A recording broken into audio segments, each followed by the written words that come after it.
Craig, I can imagine you're disappointed with the side's defeat here at York this afternoon. Oh, yeah, definitely disappointed. You're always disappointed when you don't win and when you don't perform as you want to perform. It's been a testing week this week. We've trained Tuesday and Wednesday with 12 bodies. We weren't sure whether we were going to get 17 people on the field. We had another one pull out this morning poorly, which knocked us down to 16. And Ollie Roberts, who hasn't trained all week, weren't due to play. He put his hand up and said he'd give it a go, and he'd give us as much as he could possibly give us. But unfortunately, he had to come off injured. Peachy come off injured as well, and Jack Walker with his first game back in 10 weeks, he was tightening up, so we needed to get him off as well. So again, that rotation impacted and affected us. I think Jensen Winley for his first game again trained with us for 1 hour on Friday, and you're chucking a young kid like that in as your only halfback and asking him to go out there and marshal the team round. So had a lot of adversity this week, but I think the disappointing thing for me is that we're not coping with the adversity on the field.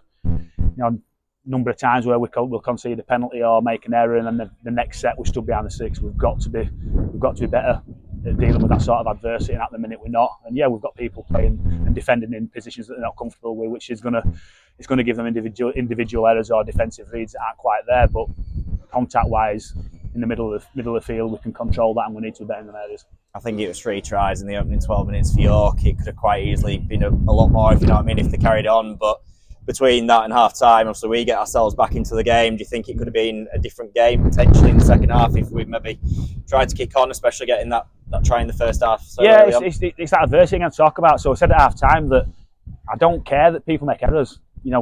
Tyler made a play the ball out on tackle one, and Dorse dropped the kick, and we conceded off the back of that. People make errors. They don't mean to make errors.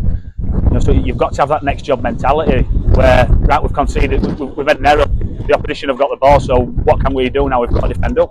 But at the minute we're not doing that. We're exactly the same in the second half. We got back into the game at 16-8. They go down to 12 men, as has happened a number of times this season. We kick the ball into touch, we drop the ball on tackle one.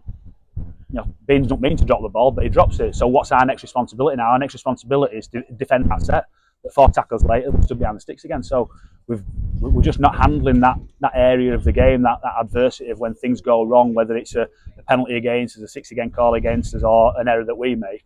That we're just a little bit weak in them areas at the minute. So we need to get better, or significantly better in them areas. I think there were players playing everywhere, weren't there? Out of position everywhere, especially in that 20 minutes. Do you think York just had a little too much for us in that last 20?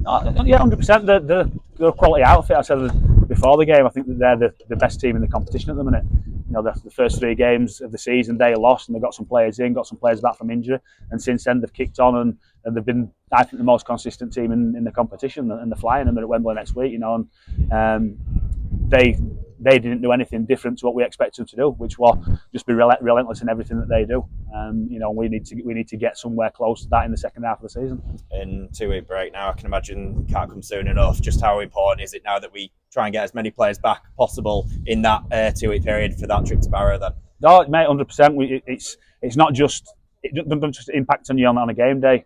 Like I said, this week we've had 12 people training for 2 of our sessions, 2 out of the 3 of our sessions, which leaves you a captain's run where you bring in 2 people in, Jensen and Martin Riley making the debuts, who've trained for 1 hour with the team, and obviously Jaden Billy making his debut. So it doesn't, having a lack of numbers doesn't allow you to get that cohesion on the field, on the training field that you need. So we need to get bodies back. We potentially need to try and get some bodies in as well if people are out there available. Again, just to provide that competition for place and allow me to leave people out. Because I've said a number of times this season that if you've been fit, you've been playing, you've been in the 17. So it's been very rare this season. I've been able to name a fully fit 21-man squad. But it'd be nice to do that after the break, and just said to the players in there, look, we've got to press the reset button after this 2-week break that we've got. Obviously not playing next week with the Challenge Cup, so we need to kick on the second half of the season. It's not just going to happen because we say we want to do it. We've all got to make sure that we're digging in, and individually and collectively we're doing what we need to do to make sure that the second half of the season's a positive one and a good one. And I'd much prefer to play a good second half of the season than the first half of the season. But like I said, just because we want that to happen, it doesn't mean to say it's going to happen. But that's certainly what we'll be aiming to do, is come back after the weekend off and have a real good day for the second half of the season.